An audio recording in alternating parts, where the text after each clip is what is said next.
السلام علیکم ورحمۃ اللہ وبرکاتہ نحمدہ ونصلی علی رسولہ الکریم۔ میرے محترم بھائیوں اور میرے ویورز، میرے تمام دیکھنے والے اور مجھے سننے والے، ہمارے متعلقین، ہم سے محبت کرنے والے، میں کچھ اہم گزارش لے کے ایک بہت ہی امپورٹنٹ ٹاپک لے کے آپ حضرات کے سامنے حاضر ہوا ہوں۔ میں چاہتا ہوں کہ میری اس بات کو آپ حضرات بہت غور سے سنیں۔ میں جو بولنے جا رہا ہوں وہ بہت اہم اور بہت ضروری اور اس وقت کا بہت بڑا، سب سے بڑا تقاضا اور سب سے بڑی خدمت ہے۔ تو میری آپ حضرات سے گزارش ہے کہ تھوڑا متوجہ ہو کر کے کامل طریقے سے میری بات کو سنیں۔ اس وقت سب جانتے ہیں، سارے لوگ واقف ہیں کہ ہمارا جو شہر ہے حیدرآباد کن مصائب اور آلام سے گزر رہا ہے، کیسی پریشانیاں اس وقت چل رہی ہیں۔ خاص طور پہ بارش کا جو قہر اس وقت مچا ہوا ہے، اللہ سے سب سے پہلے تو ہم دعا کریں کہ اللہ پاک اس بارش کے قہر سے ہماری اور پوری امت مسلمہ کی حفاظت فرمائے۔ جن گھروں میں تباہی آئی ہے پانی کی وجہ سے، صبح کا کروڑ پتی شام کو روڈ پہ آ گیا، پریشان ہو گیا، یہ اللہ کے قدرت کے یہ کرشمے ہیں، کارنامے ہیں۔ اللہ دکھاتے ہیں کہ دیکھو، نہ تمہارے پاس سمندر ہے نہ تالاب ہے، اس کے باوجود ہم تم کو غرق کر کے دکھا سکتے ہیں۔ پہلے ہم جائزہ لیں کہ ایسا ہوا کیوں، کیا وجوہات ہو سکتی ہیں ان حالات کے پیچھے۔ مجھے کچھ باتیں سمجھ میں آئیں کہ اس وقت ہمارے شہر میں ان حالات سے پہلے کیا ماحول تھا،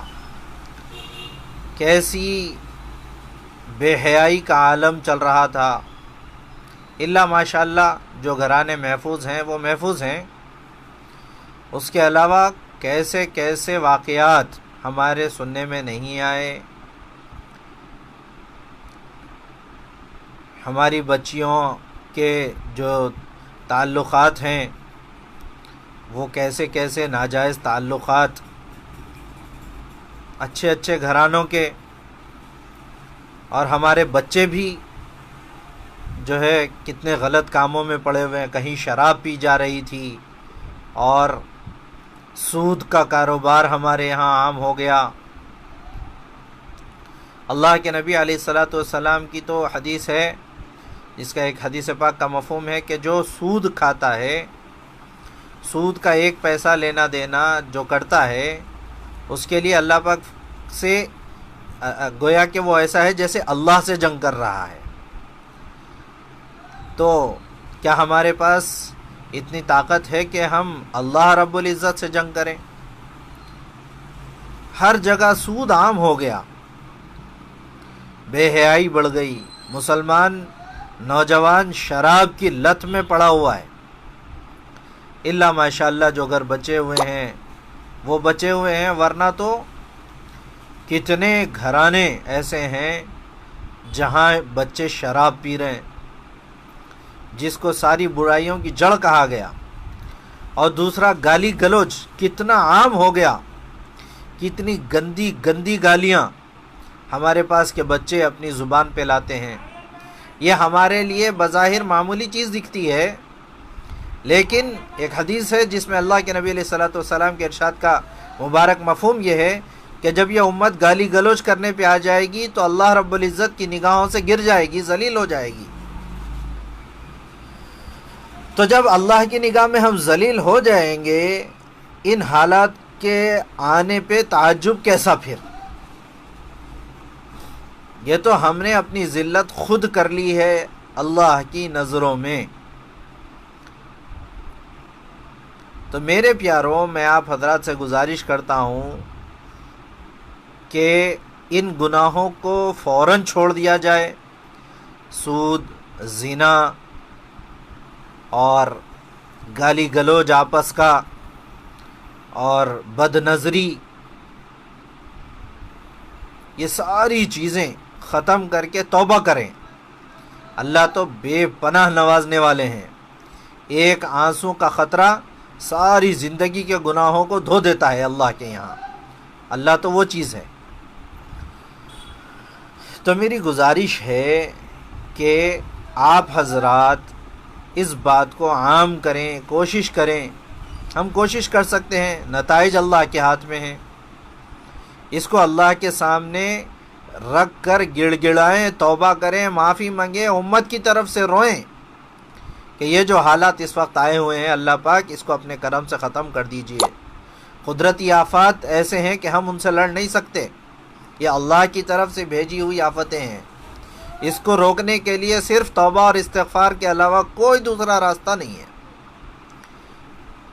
تو میری گزارش ہے کہ ہم سب اللہ کے حضور خوب روئیں، گڑ گڑائیں، توبہ کریں، معافی مانگیں، اس کے تلافی کی کوشش کریں۔ جس کی حق تلفی ہو گئی اس کا حق اس کو واپس کریں، اور آپس کے تعلقات مضبوط کریں، انسانیت کی بنیاد پہ متحد رہیں۔ خاص طور پہ میرے عزیزوں، اصل مقصد میرا جو آنے کا تھا لائیو وہ یہ ہے کہ اس وقت جو پریشان حال علاقے ہیں بارش کی وجہ سے، خصوصیت کے ساتھ جو ڈوبے ہوئے، جن کے گھر ڈوب گئے ہیں، جو علاقے جیسے مثال کے طور پہ ٹولی چوکی ہے اور بابا نگر کے علاقے ہیں اور جو نشیبی علاقے ہیں، میرے ذہن میں ساری جگہوں کے نام نہیں ہیں لیکن مشہور تو یہ علاقے ہیں اس وقت۔ وہاں پر ہم یہ کوشش کریں کہ جن کا گھر ڈوبا نہیں ہے وہ ان لوگوں کو جن کے گھر ڈوب گئے ہیں ان کو شیلٹر دیں۔ اور میری گزارش ہے کہ ہر محلے میں، الحمدللہ ہمارے یہاں پر ہر محلے میں بڑی بڑی مسجدیں ہیں اور بعض جگہوں پہ خانقاہ ہیں اور بعض جگہوں پہ فنکشن ہالز بھی ہیں۔ تو میری گزارش ان فنکشن ہال کے اونروں سے یہ ہے اور خانقاہوں کے ذمہ داروں سے یہ ہے، مسجد کے ذمہ داروں سے یہ ہے، الحمدللہ یہ کام ہو رہا ہے بہت اچھے پیمانے پہ۔ اللہ کا اتنا بڑا کرم ہے کہ حیدرآباد کو اللہ نے خود کفیل بنایا ہے، وہ کسی کا محتاج نہیں ہے۔ حیدرآباد الحمدللہ یہ کسی کے مدد کی اور بھیک کی یہ ان کو نہ ضرورت ہے نہ یہ اس کے محتاج ہیں۔ اللہ کے کرم سے یہ لوگ اپنے آپس کے معاملات میں خود سنبھال لیتے ہیں۔ اللہ نے اتنی طاقت حیدرآباد میں رکھی ہے الحمدللہ۔ یہاں کے لوگ غیور ہیں، اللہ نے ان کو یہ صلاحیت دی ہے کہ مشکل وقت میں دوسروں کی مدد کے آنے تک کا انتظار نہیں کرتے، یہ خود کفیل ہوتے ہیں۔ تو خاص طور پہ یہ جو چیزیں ہیں، مسجدیں ہیں، خانقاہ ہیں، سکولز ہیں، بڑی بڑی بلڈنگیں ہیں، فنکشن ہالز ہیں، یہاں پر لوگوں کے جن کے گھر ڈوب گئے ہیں ان کو رکھنے کا انتظام کریں، ان کی کاؤنسلنگ کریں، جا کر کے اسکول کے جو اونر ہیں ان سے ملیں اور جو فنکشن ہالز کے ذمہ دار ہیں ان سے ملیں، کاؤنسلنگ کریں۔ اور لوگ الحمدللہ کھانا بانٹنے کے لیے کافی لوگ تیار ہیں، ماشاءاللہ سے کافی لوگ کھانا لے کے آ رہے ہیں۔ آپ وہیں پہ کھانا بنانے کا نظم کر لیں فنکشن ہال میں۔ ہر علاقے کا ایک فنکشن ہال ہوتا ہے، کم سے کم کمیونٹی ہال تو سب جگہ ہوتا ہی ہے، تو ہر علاقے کے کمیونٹی ہال میں لوگوں کے رکنے کا انتظام کریں اور بلا لحاظ مذہب کریں، چاہے وہ مسلمان ہو تب بھی اس کو وہاں پر رکنے کا انتظام کریں، چاہے غیر مسلم ہو اس کو وہاں پر تب بھی اس کے رکنے کا انتظام کریں۔ یہ وقت یہ دیکھنے کا نہیں ہے کہ کون مسلمان کون غیر مسلم، ہم کو تو اس وقت سب کی مدد کرنا ہے، چاہے وہ جس مذہب کا کیوں نہ ہو۔ انسانیت کی بنیاد پہ محنت ہو اور مدد ہو، سب کی جو ہے مدد کریں، دعائیں لیں۔ یہ وقت دعاؤں کے لینے کا ہے۔ نگرانی کے لیے خاص طور پہ خواتین کے قیام کا ایک الگ جو ہے اس کا پارٹیشن بنا دیں اور مرد حضرات کے قیام کا الگ پارٹیشن بنائیں، سیکیورٹی کا انتظام کریں۔ محلے کے جوان ہوتے ہیں، ان لوگوں سے گزارش ہے کہ محلے کے جوان لوگ مرد جو ہیں وہ مرد لوگوں کی سیکیورٹی کریں اور وہ اپنے گھر کی خواتین کو خواتین کی سیکیورٹی پہ رکھیں، وہاں پہ کسی عورت کو کسی مرد کو خواتین کے علاقے میں جانے نہ دیں۔ تاکہ ان کی عصمت کی بھی حفاظت ہو، ان کے رہنے کا انتظام ہو، ان کا شیلٹر ملے، ان کو کھانے پینے کا نظم ہو۔ اور اس وقت کھانا تو اللہ کے کرم سے بہت آ رہا ہے، میری گزارش یہ ہے کہ اب جو مدد کریں آپ لوگ وہ یہ کریں کہ کپڑے، لوگوں کے کپڑے اور بیڈ شیٹس، یہ رہنے کا جو سامان ہے استعمال کا، یہ سارا کا سارا تباہ ہو گیا۔ تو آپ حضرات سے میری گزارش اب یہ ہے کہ اب آپ لوگ بجائے کھانے کا جو کر رہے ہیں الحمدللہ ان کو کرنے دیجئے، اب نیا اگر کوئی کچھ کرنا چاہ رہا ہے تو وہ کپڑوں کا انتظام کریں۔ کپڑوں کے لیے ہم جو ہے ابتدائی جو کپڑے ہم پہنتے ہیں وہ کپڑوں کا انتظام، مرد لوگوں کے لیے جو ہے ایک کم سے کم ایک پینٹ شرٹ یا کرتا پاجامے کا انتظام، یا پھر اور خواتین کے لیے ایک شرٹ شلوار کا انتظام، جو ہے آپ کو جو سہولت سے ہو سکتا ہے، ساڑیاں آپ پہنچا سکتے ہیں وہ پہنچائیں، یا پھر کسی کے پاس ایسا ہوتا ہے استعمال کی جو ہمارے گھر کے کپڑے ہیں وہ زیادہ ہوتے ہیں، جن کے پاس اللہ نے دیا ہے 50 جوڑے بھی بعض لوگوں کے یہاں ہوتے ہیں، تو ہم اس وقت میں اپنے استعمال کے کپڑوں میں سے کچھ نکال لیں، اپنے بچوں کے کپڑوں میں سے کچھ نکال لیں، اپنے کپڑوں میں سے کچھ نکال لیں، اپنی خواتین کے کپڑوں میں سے کچھ نکال لیں، ان کو دھو کے پریس کروا کے ایسی جگہ جہاں لوگ قیام پذیر ہیں، جہاں لوگ رکے ہوئے ہیں، وہاں لے جا کر کے دے دیں، اور ان کو یہ کہیں کہ یہ کپڑے اور یہ چیزیں یہ آپ لوگ استعمال کریے، یہاں دے دیجئے ان لوگوں کو۔ تو میری گزارش ہے خاص طور پہ اس وقت اس کا انتظام کیا جاوے، اور مسجدوں میں روکا جائے لوگوں کو، اور لوگوں کو اس وقت خانقاہوں میں روکا جائے، لوگوں کو اس وقت سکولز میں روکا جائے، فنکشن ہالز میں روکا جائے، کمیونٹی ہالز میں روکا جائے، لوگوں کی کاؤنسلنگ کرے، وہاں پہ ان کے قیام کا پورا نظم ہو، چاہے وہ ہندو ہو یا مسلمان ہو، ہر ایک کو، چاہے کوئی بھی مذہب کا کیوں نہ ہو، اس کو وہاں روک کر اس کے کھانے پینے کا انتظام کرے، اس کی پوری حفاظت کی ترتیب بنائے۔ اس کے ذریعے سے پھر آپ دیکھیں گے انشاءاللہ یہ جو انسانیت کی بے مثال خدمت ہوگی، آگے کبھی انشاءاللہ ہمارے اوپر حالات آئیں گے نہیں اس کی بنیاد پہ، اگر آ بھی گئے تو انشاءاللہ ہم کو تکلیف نہیں ہوگی، اللہ سنبھال لیں گے،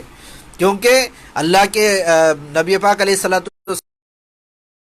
میں فرمایا گیا کہ جب تک جو ہے تم لوگوں بندوں کی مدد میں رہتے ہو، اللہ تمہاری مدد میں رہتا ہے۔ تو گویا کہ آپ اب لوگوں کی خدمت نہیں کر رہے، بلکہ آپ اللہ کے کرم کو، رحم کو اپنے اوپر لے رہے ہیں۔ ارحموا من فی الارض یرحمکم من فی السماء، حدیث میں ہے کہ تم زمین والوں پہ رحم کرو، آسمان والا تم پہ رحم کرے گا۔ تو یہ وقت بہت نازک ہے، اس وقت میں میری اس بات کو جہاں تک ہو سکے پہنچائیں اور کھانا کھلائیں، لوگوں کے کھانے کے ساتھ ساتھ کھانا تو الحمدللہ آ رہا ہے، ان کے کپڑے اور ان کے بستر کا خصوصیت کے ساتھ جو ہے اس وقت انتظام یہ بہت ضروری امر ہے۔ تو یہ ٹائم یہ جو ہے بالکل، اور ایک گزارش یہ ہے کہ جب پانی رک جائے گا، بارش ختم ہو جائے گی، ابھی آج بھی جو ہے اللہ نہ کرے کہ آگے بارش ہو، لیکن میٹرولوجیکل ڈپارٹمنٹ کے حساب سے آج بھی ہے، کل ایک دن اور رہے انشاءاللہ، اس کے بعد اللہ نے چاہا تو کرم ہو جائے گا، اللہ نے چاہا تو آج ہی کرم ہو جائے گا، لیکن حکمت اور حسن تدبیر کے طور پہ 1-2 دن کا انتظار ہم اور کر لیں۔ اس کے بعد جب بارشیں رک جائیں گی تو جتنا جلدی ہو سکے عبادت گاہوں کا رخ کرے نوجوان، اور جو خاص طور پہ نشبی علاقے ہیں جہاں مسجدوں میں پانی آوے، ٹولی چوکی جیسے میں نے کہا، بابا نگر میں نے کہا، وہاں پر کیچڑ بڑھا ہوا ہے، 3-3 فٹ تک کا، بعض مسجدوں میں 3-3 فٹ تک کا بھی کیچڑ ہے، وہاں کا کیچڑ صاف کریں، محلے کے نوجوان مل کر کے ایک ٹیم بنائیں، جا کے صاف صفائی کا فوراً نظم کریں۔ میں بھی انشاءاللہ اللہ نے چاہا میں بھی انشاءاللہ حاضر رہوں گا خدمت کو، آپ حضرات بھی اس کی کوشش کریں کہ مسجدوں میں پہنچیں، اور جو ہے ہمارے غیر مسلم بھائیوں کی عبادت گاہ وہاں پر بھی جائیں، اس کو بھی صاف صفائی کریں،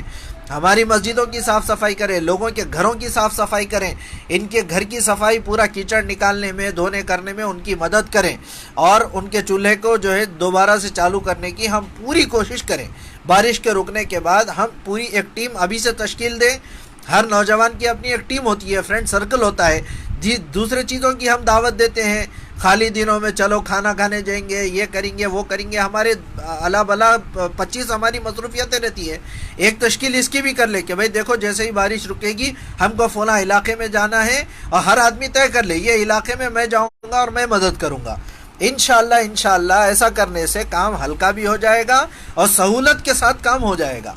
ابھی 2 دن اور انتظار کر لیں، اس کے بعد انشاءاللہ اللہ نے چاہا تو اللہ پاک جو ہے ہمارے اوپر کرم کریں گے، ضرور کریں گے۔ توبہ استغفار کی کثرت کریں، گناہوں کو چھوڑیں اور اللہ سے گڑ گڑا کے معافی مانگیں اور اپنے بڑوں کی دعائیں لیں، خدمت کریں۔ اس کے ساتھ ساتھ انشاءاللہ لوگوں کے گھر میں ان کا چولہا چالو کرنے کی پوری ہماری طرف سے کوشش کر دیں۔ باقی اللہ کے ہاتھ میں ہے، اللہ جب چاہے کرم کر دے، اللہ کے لیے کوئی بعید نہیں ہے، اللہ کب کرم کرے گا نہیں معلوم، اللہ چاہے تو سیکنڈوں میں پھیر سکتا ہے حالات کو۔ تو اللہ سے میری دعا ہے کہ اللہ پاک آپ کی، ہماری، پورے حیدرآباد کی اللہ ہمت افزائی کرے، اللہ ان کے خدمت کرنے والوں کے حوصلوں کو مزید بلند کرے، اللہ ان کو خوب سے خوب تر نوازے، بے پناہ اللہ ان کو اجر دے۔ جو کر رہے ہیں اللہ ان کو بے حساب دے، جو نہیں کر رہے اللہ ان کو کرنے کی توفیق دے، جو پریشان حال ہے اللہ ان کی مدد کرے، چاہے وہ جس مذہب کا بھی کیوں نہ ہو، اللہ اس کی مدد کرے، نصرت کرے، اللہ ہر ایک کو ایمان کی موت نصیب فرمائے۔ میری آپ سے گزارش ہے، اسی گزارش کے ساتھ میں ودا ہونا چاہتا ہوں۔ السلام علیکم ورحمۃ اللہ وبرکاتہ۔